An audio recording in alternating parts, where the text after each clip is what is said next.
சின்ன கிராமம் தான். இங்கே தான் வந்து இவ ஃபேமிலியோட இவ வாழ்ந்துக்கிட்டு இருக்கா. அப்பா வந்து ஒரு கடை வச்சிருக்காரு. அதே மாதிரி அம்மாவும் பொண்ணும் சேர்ந்துக்கிட்டு ஹேர் சலூன் வச்சு நடத்திக்கிட்டு இருக்காங்க.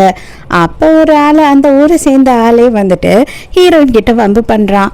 நீ மட்டும் வந்துட்டு டெய்லி எனக்கு இந்த மாதிரி தலை வாஷ் பண்ணி விட்டுன்னு வச்சுக்கோ, என் சொத்தை எழுதி கொடுக்க கூட தயங்கவே மாட்டேன் அப்படின்னு ஹீரோயினுக்கு கடலை போட்டுக்கிட்டு இருக்கான். அடிங்க ஒய்யாலே கேட்டு பயலே, உனக்கு எவ்வளோ திமிர இருந்தா என்கிட்டயே உன் வேலையை காமிச்சிருப்ப அப்படின்னு முடிகிடியெல்லாம் பிடிச்சி 4 ஆட்டை ஆட்டி விட்டுற. அவ்வளோதான். அவன் ஏய் என்னடி உனக்கு எவ்வளோ திமிர இருந்தா என்கிட்டயே இப்படி மரியாதைலாம் பேசுவேன் அப்படின்னு கத்த ஆரம்பிக்கிறான்.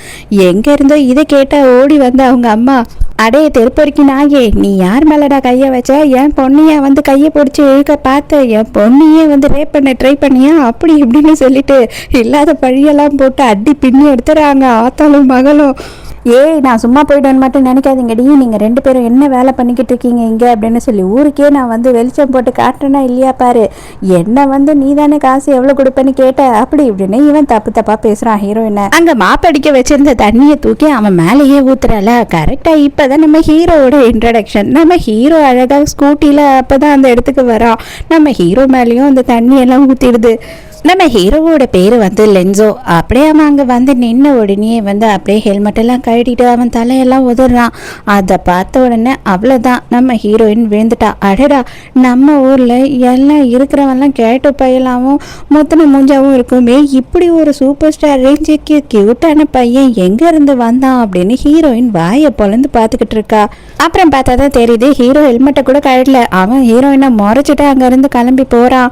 அப்போ தான் உடனே அவன் என்ன பண்ணுறான்னா, ஆமாம் யார் இந்த பையன்? இந்த பையன் புதுசாக இருக்கானே நம்ம ஊருக்கு அப்படின்னு சொல்லும் போது அம்மா சொல்கிறாங்க, அவன் இங்கே புதுசாக சூப்பர் மார்க்கெட் ஓப்பன் பண்ணியிருக்கான், அவனே தான் ஒரு ஆளாக நின்று எல்லாத்தையும் பார்த்துக்கிறான் அப்படின்னு சொல்கிறாங்க. எனக்கு கொஞ்சம் பொருளெல்லாம் வாங்க வேண்டியிருக்கு, நான் போகிறேன் அப்படின்னு சொல்லிட்டு ஹீரோயின் அவன் பின்னாடியே ஓட ஆரம்பிச்சிடுறா. அம்மா ஐயோ அடிப்பாவி, நீயாவது உருப்படியாக இருப்பேன்னு நினச்சேன், எனக்கு மேலே வருவ போல இருக்கே அப்படின்னு திட்டுறாங்க. ஃபிகர்னு வந்துட்டா மானமாவது மரியாதையாவது கொஞ்சம் கூட யோசிக்கவே இல்லை. மான மரியாதை இல்லாமல் வெக்கம் இல்லாமல் அங்கே போய் நின்னுறா.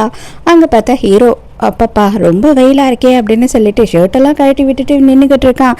இவனை பார்த்த உடனே எதுக்கு என் கண்ணில் வந்துட்டு மசான்னு தெரியுது, ஆர்டின்லாம் தெரியுது, என்னவா இருக்கும் அப்படின்னு யோசிக்கிறா. வந்துட்டு இதை கொடுங்க அதை கொடுங்கன்னு சொல்லி வாங்கிட்டு, உங்களோட வீசாட் நம்பர் கொடுக்குறீங்களா, என்னால் வந்துட்டு காசு அனுப்ப முடியல, நான் வந்துட்டு வீசாட்டில் அனுப்புகிறேன் அப்படின்னு சொல்கிறா. இல்லை என்னோட வீசாட் வந்து ஒர்க் ஆகலை அப்படின்னு சொல்கிறான். இல்லை நீங்கள் வந்து நம்பர் கொடுத்தீங்கன்னா எனக்கு ஆர்டர் எதனா வேணும்னா கூட உங்களுக்கு ஃபோன் பண்ணி நான் சொல்லுவேன் இல்லையா அப்படி இப்படின்னு சொல்லி அவன் நம்பரை வாங்க எவ்வளோ ட்ரை பண்ணுறான். அவன் மொக்க பண்ணி விட்டுறான். டெலிவரிலாம் என்னால் பண்ண முடியாதுன்னு ரொம்ப அசிங்கப்பட்டு போய் அங்கேருந்து கிளம்பி போகிறா.